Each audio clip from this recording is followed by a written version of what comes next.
Hello नमस्कार, मैं doctor Surendra खंसली ज्योतिष आचार्य ज्योतिष की इस नई श्रृंखला में आपका स्वागत करता हूं। आज हम कर्क राशि की बात करेंगे जो कैंसर साइन है। राशि चक्र की एक ठीक चौथी राशि है और इस चौथी राशि यानी कि जो 12 हाउसेस होते हैं, 12 हाउसेस होते हैं, इनमें से जो फोर्थ हाउस है इसको कर्क राशि का घर यानी कि चंद्रमा का घर, जो जो मून साइन है उससे संबंधित फोर्थ हाउस को समझा जाता है। फोर्थ हाउस हमारे सुख भाव होता है और सुख भाव का मतलब ये है कि जीवन में जो भी चीजें हमारे परिवार से संबंधित या हमारे सामाजिक प्रतिष्ठा या हमें जो जो चीजें हम अपने जीवन में एक अच्छा स्टैंडर्ड ऑफ लिविंग के लिए जो भी कार्य करते हैं उसका रिजल्ट, उसका परिणाम और उसका विश्लेषण ठीक फोर्थ हाउस से, कुंडली के ठीक फोर्थ हाउस से हमें मिलता है, देखने को मिलता है।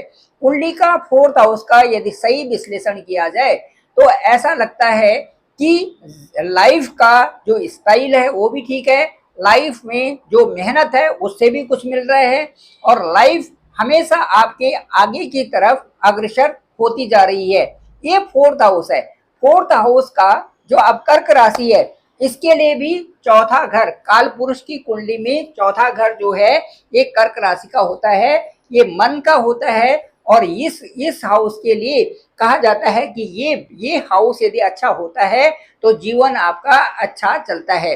जो पुराने पुराने समय में ऐसा देखा जाता था कि यदि फोर्थ हाउस और फोर्थ हाउस में बैठे हुए जो प्लेनेट हैं अच्छे होते थे तो कुंडली देखते ही बता लेते थे कि भाई ठीक है, अच्छा जीवन चलेगा। विशेष करके महिलाओं के मामले में देखते थे कि फोर्थ हाउस ठीक है, नाइन्थ हाउस ठीक है, फर्स्ट हाउस ठीक है, तो ये समझा जाता था कि भाग्य अच्छा है, ठीक ठाक चलेगा। इतने पर ही व्यवस्था थी। लेकिन आज के समाज में वो सारी चीजें देखना जरूरी होता है, जहाँ से कि आपकी जॉब कैसी है, जॉब में आप कैसे उन्नति कर रहे हैं, आपका हायर स्टेटस कैसा चल रहा है, उसके साथ साथ में आपकी जो पैसे की जो ग्रोथ है, जो फाइनेंशियल ग्रोथ है वो कैसे चलेगी और साथ साथ में आपका भाग्य उन सबके साथ में कैसा भाग्य साथ दे रहा है। तो इसीलिए जो कुंडली के जो 9th 10th और 11th हाउसेस हैं ये भी बहुत मुख्य भूमिका निभाते हैं जब भी हम किसी भी कुंडली का विश्लेषण करते हैं। चलिए शुरुआत करते हैं कर्क राशि। कर्क राशि वो राशि भी है जो कि जिसको हाईली सेंसिटिव राशि भी कहा जाता है। ये इसलिए इमोशनल, इसलिए भावुक कहा जाता है क्योंकि ये जल तत्व की राशि है। जैसे जैसे कि जो जल तत्व की राशि जो होती हैं उनमें जैसे आप तरंगे आती है तो तरंगे जो होती है जल का ही एक पार्ट होता है। ठीक इसी तरह से जल तत्व के होने के नाते जब भी कोई भी चीजें इनके जीवन में होती हैं तो उनको ये गहराई से सोचने लगते हैं और कभी कभार ऐसी स्थिति भी आते हैं कि जहां पर इनको अच्छा नहीं लगता है वहां से एकदम से अलग हो जाते हैं। इसीलिए हाईली सेंसिटिव भी कर्क राशि को समझा जाता है। अब सबसे पहले मैं एक एक करके आपको बताता हूं कि इस समय कैसा चल रहा होगा। जिनका कर्क लग्न है और जिनको कर्क राशि है इनको कैसा महसूस हो रहा होगा मन से भी, और इस समय कई सारी स्थितियां जो है इनके साथ में किस तरह से चल रही होंगी।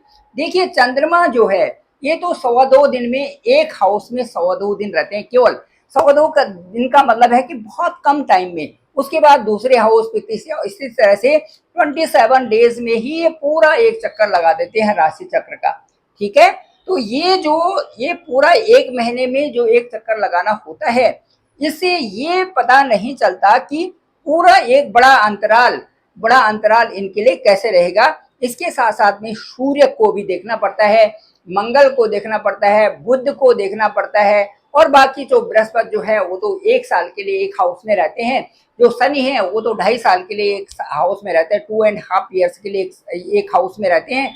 और इसके साथ साथ में जो बड़े बड़े ग्रह हैं उनका जैसे जैसे कि छाया ग्रह हैं केतु और राहु, तो ये एक हाउस में 1.5 साल यानी कि 1 year and 6 months तक ये स्टे करते हैं, एक हाउस में रहते हैं। हालांकि इनका एग्जिस्टेंस तो नहीं है लेकिन छाया ग्रह होने के नाते जो नॉर्थ नोड और साउथ नोड है इसको दोनों को कवर करते हैं कौन, राहु और केतु। अब जो राहु और केतु है इनकी भी अपनी बहुत बड़ी इंपॉर्टेंस हो जाती है, और विशेष करके तब जब ये सूर्य और चंद्रमा के साथ में आते हैं और डिग्रीज कम होने के नाते वहां पर ग्रहण भी बना लेते हैं। जैसे अभी सितंबर के महीने में देखिए, राहु जहां पर है वहां पर चंद्र ग्रहण हो रहा है, और जहां पर केतु है वहां पर सूर्य ग्रहण हो रहा है। आपकी कुंडली ये है। अब इसमें देखते हैं, देखिए राहु है आपके 8th हाउस में, राहु 8th हाउस में है। यहाँ पर चंद्र ग्रहण 7 सितंबर को चंद्र ग्रहण यहाँ पर होगा, ठीक आपके 8th हाउस में। और जो जहां पर केतु है यहाँ पर सूर्य ग्रहण होगा 21 सितंबर को। वो इसलिए होगा कि जो जो जो यहाँ पर सूर्य ग्रहण की स्थिति इसलिए यहाँ पर देखी जा रही है कि सूर्य आपके ठीक जहां पर होंगे वहां से केतु की डिग्री भी उसके साथ में, केतु की डिग्री कम होने से वहां पर सूर्य ग्रहण वहां पर हो रहा है। अब मैं आपको ये बताऊंगा कि राहु जहां पर है यहाँ पर चंद्र ग्रहण है, और यहाँ पर 7 को, और यहाँ जो है आपको 21 सितंबर को विशेष सावधानी यहाँ पर आपको रखनी है। अब ये जो चीजें हैं इनमें आपको मैं ये बताना चाहूंगा कि जो विशेष प्रभाव, जो विशेष जो आपके आपके ऊपर जो ग्रहों का जो देखा जा रहा है उसमें इस समय शुक्र की भी बहुत बड़ी भूमिका है। शुक्र की भूमिका कैसे? शुक्र की भूमिका इसलिए क्योंकि शुक्र आपके ठीक इस समय आपके लग्न में इस समय गोचर कर रहे हैं। शुक्र क्या होते हैं? शुक्र हमें समृद्धि देते हैं, शुक्र से हमारी इनकम अच्छी होती है, शुक्र से हमारा जो जो ओज है दिखने में वो अच्छा होता है, शुक्र हमारी रोमांटिक लाइफ है, शुक्र से हम जो शादी ब्याह देखते हैं ये शुक्र से देखते हैं। शुक्र एक चीज नहीं है, इनके बहुत सारे कारक तत्व हैं, और उसके साथ में शुक्र का जो घर है वो 7th हाउस यहाँ पर माना जाता है, 7th हाउस में। इसलिए कहा जाता है यदि यहाँ पर शुक्र अकेले होते हैं तो कोई गलतियां भी हो सकती है, अकेले यहाँ पर शुक्र होने से गलतियां भी होती हैं, और साथ साथ में शुक्र के फायदे तो बहुत हैं, लेकिन कहीं कहीं पर बहुत उतावली भी हो जाती है, और जातक जो है उस समय उसका जातक उस समय जो है किसी प्रॉब्लम में भी जा सकता है शुक्र से। शुक्र क्योंकि हमें एक ऐसी लाइफ में ले जाता है जहां पर कि हमें पता नहीं चलता कि सही क्या है और गलत क्या है, इस तरह की भी स्थिति वहां पर बन जाती है। अभी वर्तमान में शुक्र आपके ठीक लग्न में है, और यहाँ से आपके 7th हाउस पर ही दृष्टि यहाँ पर डाल रहे हैं।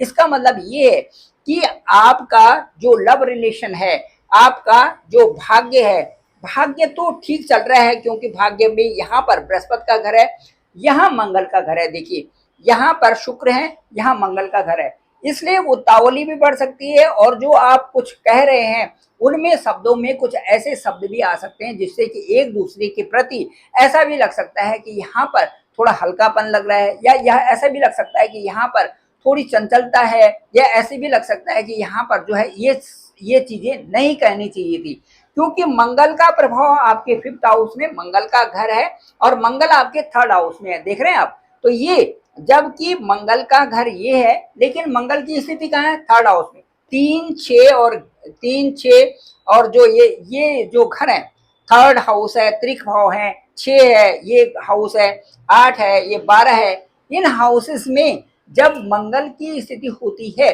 और उस समय मंगल आपके 5th हाउस के लॉर्ड हैं, तो उस समय ये बातें जरूर देखनी चाहिए कि आपके जो बात कर रहे हैं उसका प्रभाव, उस किस तरह से उसका मीनिंग्स, या किस तरह से उसमें आपको क्या बोलना चाहिए, कौन से तर्क देने चाहिए, किस तरह से वो बातें अच्छी हों, किस तरह से उनका प्रभाव सामने वाले पर पड़े, इन चीजों का ध्यान देना बहुत आवश्यक होता है। तो इसलिए शुक्र का मैंने बताया, और शुक्र के लिए जो रोमांटिक लाइफ है, या जहां पर आप बात कर रहे हैं, यहाँ जहां पर आपकी ट्यूनिंग चल रही है, उस ट्यूनिंग में कुछ यहाँ पर बाधा आ सकती है। इस चीज का ध्यान देना बहुत आवश्यक है। दूसरा मैं ये कहूंगा कि जो आपका जो 2nd हाउस है, 2nd हाउस में देखिए यहाँ पर केतु भी है, यहाँ सूर्य भी है, यहाँ पर बुध भी जाएंगे, यहाँ पर जो है आपका वीनस भी है, और मार्स की स्थिति आपकी यहाँ पर है, और कुछ दिनों के बाद मार्स आ जाएंगे आपके 13 सितंबर से मार्स आ जाएंगे आपके 4th हाउस में। जैसे ही मार्स 4th हाउस में आएंगे स्थितियों में काफी बदलाव आएगा। उसी तरह से वीनस का भी जैसे ही यहाँ पर वीनस आएंगे 15 सितंबर को जैसे ही वीनस यहाँ पर सेकेंड हाउस में आएंगे, फिर बदलाव काफी कुछ ठीक रहेगा और आपके साथ में स्थितियां भी अच्छी रहेगी। लेकिन 15 तक आपको बहुत ध्यान रखने की आवश्यकता है।